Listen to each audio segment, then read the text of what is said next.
Freshen up stations make your guests feel welcome. Add mints, hairspray, hair ties, bobby pins, some lotion, floss picks, a comb, or anything else you think someone might want to use to quickly refresh during your party. It immediately makes your guests feel more at home. Is your silver tarnished like this? Here's how to make it shiny again. Bring a pot of water to a boil with, you guessed it, baking soda. Add a ball of aluminum foil, then place your tarnished silver in the water for about 10 to 20 seconds. Remove with tongs and wipe clean with a damp linen cloth. Store it in a flannel-lined box to prevent tarnishing, and don't be afraid to use it. You don't need a special occasion to be fancy. Here's the proper way to set a formal table. First, stack your charger, dinner plate, and salad plate in that order. Starting on the right side, place your dinner knife blade facing in, teaspoon, and soup spoon. Then place your water glass and tea or wine glass above your silverware and plate. On the left side, you'll place your salad and dinner forks, as well as your bread plate at the top left corner. Place your napkin on the left side as well. Set the dessert fork and spoon horizontally above the plates, and when dessert is finally served, place the cup and saucer directly next to your tea and soup spoons.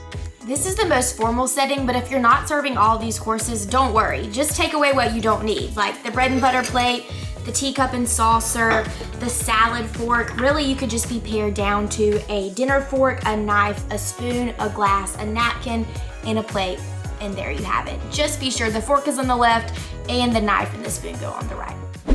Give your table a restaurant-level upgrade with this fancy napkin fold that takes all of 1 minute. I thought napkin folding was really difficult and only something I saw at high-end restaurants, but turns out it's not as complicated as it seems. This particular fold is called the butterfly fold. I'm not sure why since it looks more like a flower, but anyway, it's super fancy. Just be sure your napkins are ironed, and if you really want them to hold up, starch. Then your folding will be a breeze.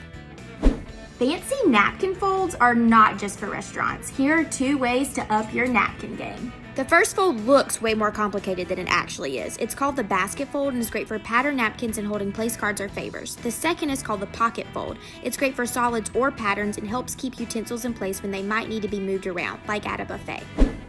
When passing food at a table, always pass to the right in a counterclockwise direction. Now, there are 2 exceptions to this rule.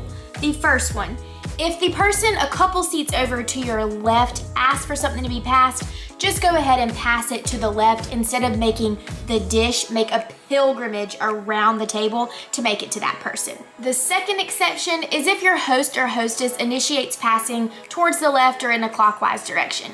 It's way more rude to not follow the hostess's lead than it is to do things the proper way. In North America, there are 2 different eating styles, American and continental. When you're taking a pause but not done with dinner, the American method says to place your knife on the right side of the plate at the 4 o'clock position and the fork on the left side at 8 o'clock. When you're finished, the knife and fork are placed side by side on the right side of the plate in the 4 o'clock position. To signal you're taking a pause the continental way, the knife and fork are crossed at the center of the plate, fork tines pointed down. The all finished position is the same as the American style, but the fork tines are down versus up. This one you'll want to remember. Never, and I mean never, put your elbows on the table while food is present.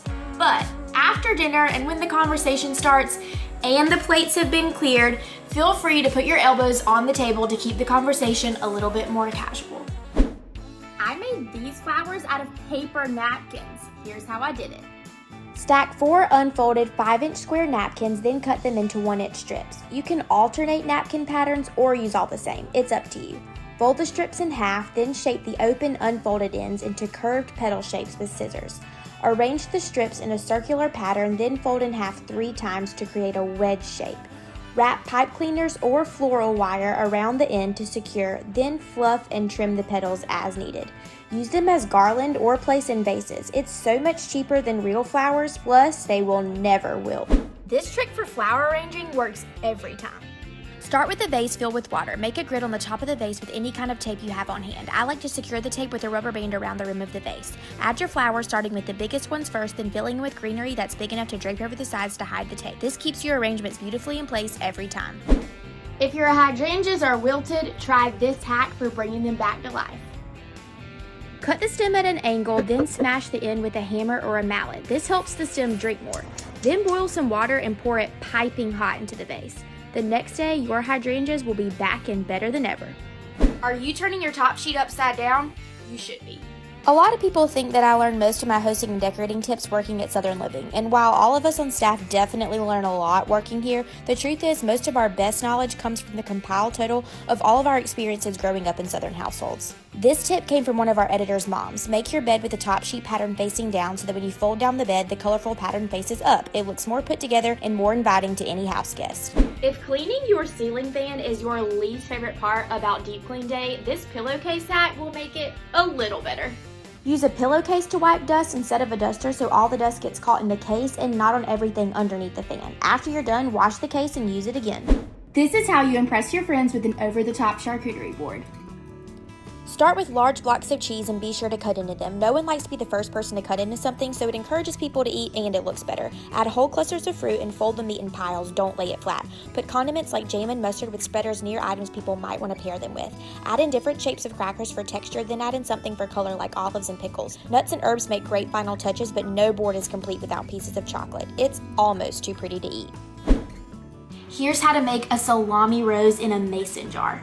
Instead of trying to freehand a salami rose, use a small mason jar as a mold.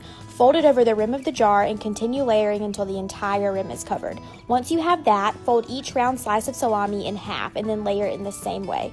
Turn the rose out onto your board and fluff the petals to make it look more full. Serve with assorted cheeses and fruit for the perfect appetizer. Bonus points if you cut your strawberries into hearts too. Here are 4 ways to frost cakes using tools you can find around your kitchen.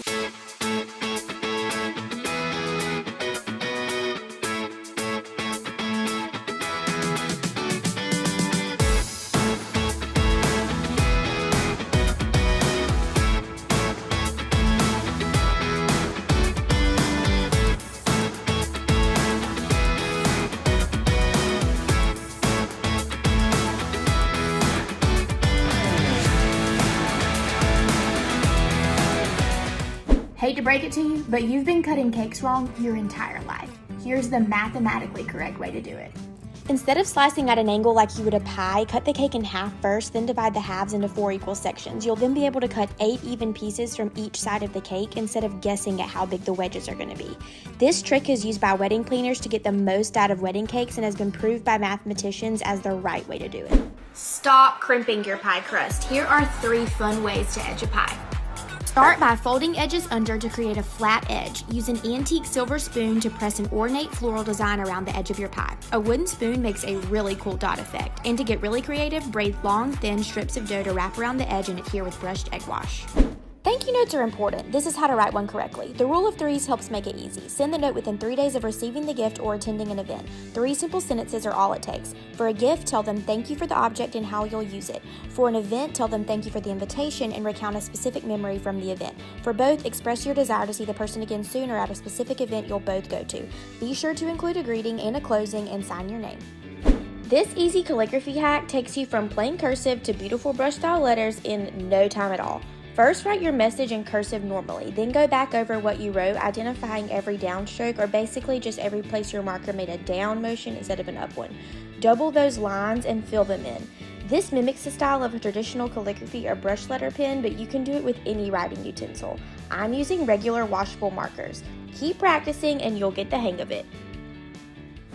I like to save my coins, but I love a good luxury southern vibe. So I made these DIY acrylic wedding invitations for less than $20. You want to see how?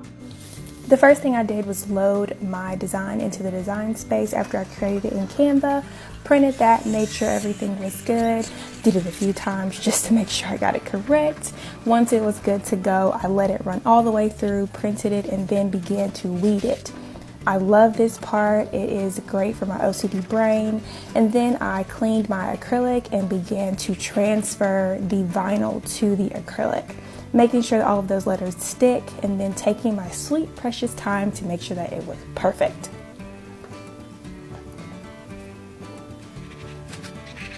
Same thing for my name, making sure that is aligned and beautiful the way I want it. And then now it's time to put it together. I grabbed some magnolia tree leaves because I'm a Mississippi girl. Got a box with a lid because I love the way that those look. This is so luxurious. And then it is finished.